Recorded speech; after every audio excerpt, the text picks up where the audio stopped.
I mean, are there other things to talk about? I think there are. I can't even explain to you and then how it works with the dashi butter. You were in Cuba and it looked unbelievable. It's action time.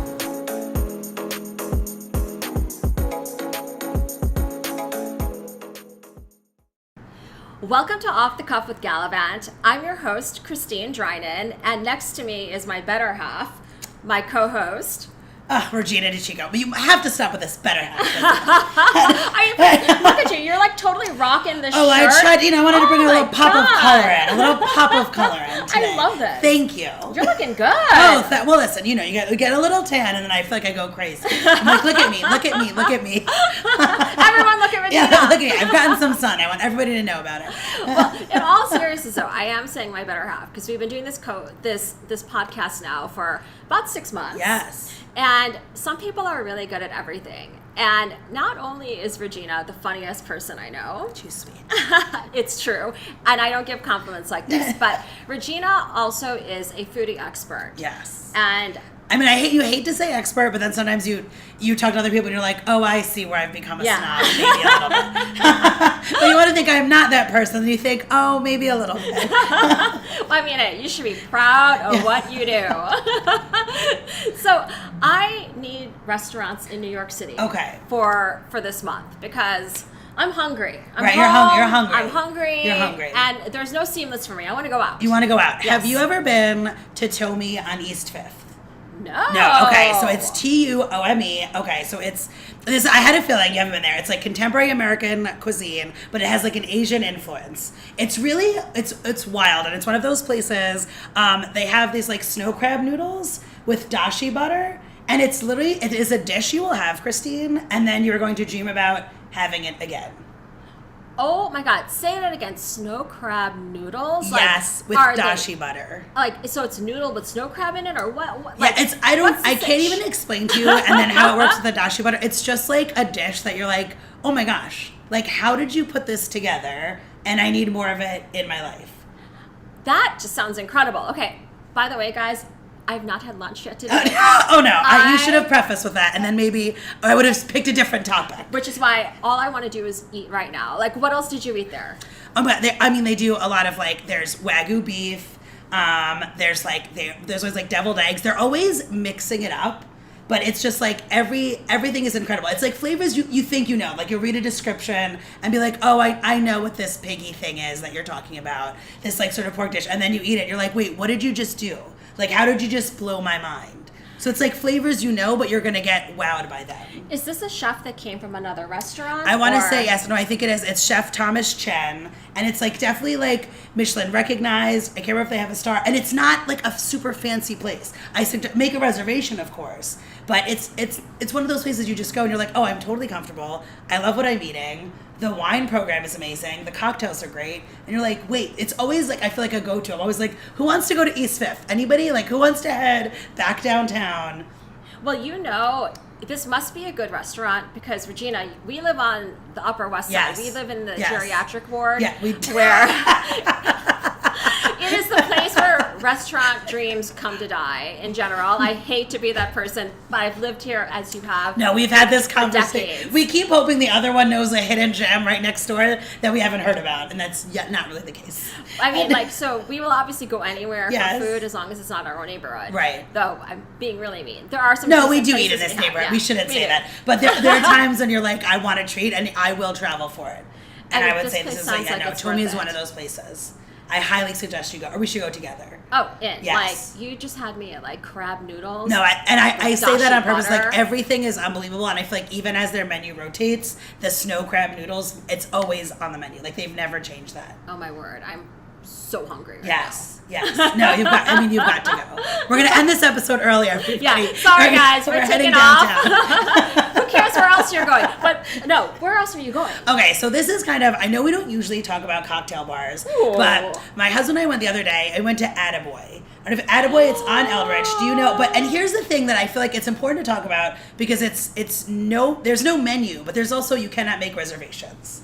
Oh, wait. So Attaboy is where you have to wait outside. And I get it. this is off-putting. You get to a certain age and you're like, I don't want to be in a line. This doesn't make sense. But I will tell you that it is worth it. So they open at 5, no reservations. One day my husband and I went.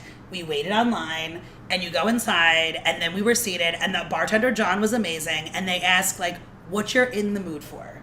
So it's sort of like, I want gin, or then maybe you're like, I want something tropical. You describe what you're interested in. Sort of like the flavors, the vibe, maybe you pick the spirit, and then they create a cocktail. And the thing is, these bartenders are so professional. Mixologists, I don't even know how you want to refer to them. They just know everything. And they'll sort of consult with each other and be like, oh, I was thinking of doing this. I wrote down the names of the drinks that I had. One was called a Too Soon, which you probably never heard of. Another one was called Away Colors. Who's heard of that? The last one, Unicorn's Blood. Because I literally said, you have to tell me what these cocktails are. Because the thing is, they're coming up with things that, like, as a normal, you just don't know about these cocktail combinations. But they listen to what you want, what you're interested in. And you can even say, at one point, my husband and I, and once we were in there, they do not kick you out. It's sort of like, no, enjoy this experience. And then we said, oh, we want to do something with a lower, like, ABV to stay in the game. And he's like, perfect, I got you.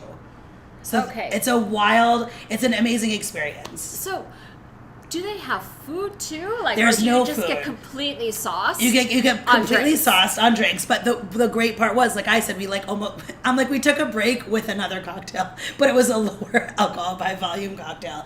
And then the thing is, there's no challenge that's too great. I don't know if you've ever had a Ramos Gin Fizz. This is like a drink that was invented in New Orleans. It's very labor intensive. Like, you have to shake it for a long time. It sort of rises, it rests, it rises again. Like Ramos Gin Fizz. Okay. Ramos. You have to, like, look it up. And I had one in New Orleans, and it's amazing. But supposedly, when you ask bartenders for it, it's like so frowned upon because it's so labor intensive that most places either will not make it or they just flat out, they just don't do it. So we were at this Attaboy place, and I said to my husband, I kind of want to ask about it, but I'm nervous. And, because I was like, I don't want to get in trouble. I don't want the bartender to be mad. But I asked about it, and he was like, that is one of my favorite drinks to make. And he made my husband and I each a variation on this cocktail. And so it's wild. Like, it's just an amazing place to go and experience drinks that you can't get everywhere, or that they won't do everywhere even more. And where's Attaboy located? Oh, it's on Eldridge. I think it's like on Eldridge Street. So also downtown. But I'm saying, don't, and also, like I said, no menu, so you don't know any prices until the bill comes. Okay, is it a little shocking? It wasn't so bad. Most of our drinks were like $22 each, which for that kind of experience, I feel like wasn't crazy, but you don't know. And then like John, he like drew the receipt, basically. Like he like made a really cute, it's just like a very fun, interactive experience where, the people around you, like everyone loves cocktails. How many seats are in this place? Oh, there are not a lot of... It's really funny. So, because my husband is like an engineer, and he was sort of like, by code, like, I don't think there's like enough space behind the bar and over here. And the bartender was like, who sent you? Yeah. And I was like, John, be cool. They literally made a tiny alleyway work.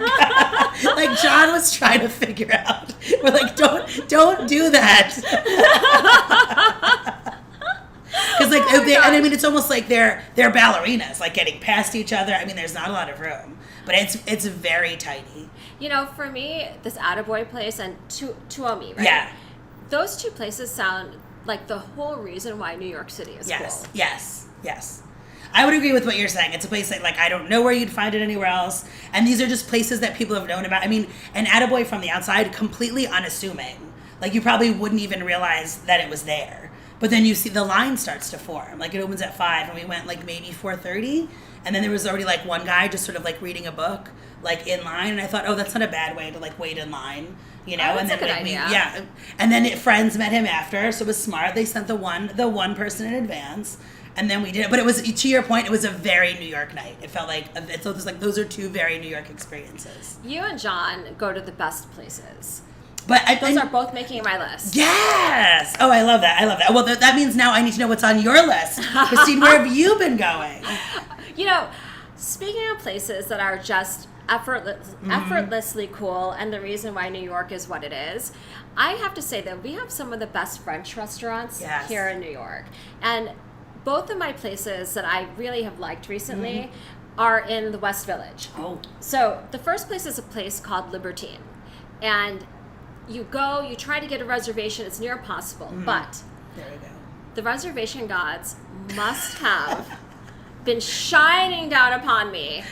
But I walked in at 7:30 on a Saturday night. Wow. And was very nice, obviously, because I'm just kind of nice to people in general. And we got a table. So obviously they had a cancellation. Right. And right place, right time. Yes. And Libertine is this cozy little French place. It's like off Greenwich Street in the West Village. It has this really cool blue. The whole outside of it is like windows and it's painted blue. And so it really stands out in the neighborhood. I'm like, why don't more people paint their exterior Make everything color? blue. Yeah, because it's so unique for Yes. New York, especially with like the outside of it. But there's a guy, Cody Pruitt. He is the owner. He came over from a wine bar down the street, and he started this restaurant with this very talented chef. To give you an idea, a couple things that make this really interesting. One is that their wine list is all natural. Okay. So that seems to be so, I don't want to say so hot right now, but I'm going to say so hot right now. It is very in vogue to do like the natural wine Right. list. And I'm generally not Yes. a natural Me too. wine fan, but somehow this guy Cody Pruitt got wine that works. Okay. Even for people who are not into natural wine. And maybe it's changing. Maybe we're getting better natural wines, but they do cool stuff. And like even their gin and their vodka, it's not just regular vodka or regular gin. It's like stuff I'd never even heard of. And That's so exciting. they're doing cocktails and things like, I mean, it's not like Attaboy where that's their bread and butter. right, of course. And speaking of butter, you walk into Libertine, they have a butter tower in the kitchen because the kitchen's open. You can actually see it from the tables. Literally, there's a butter tower.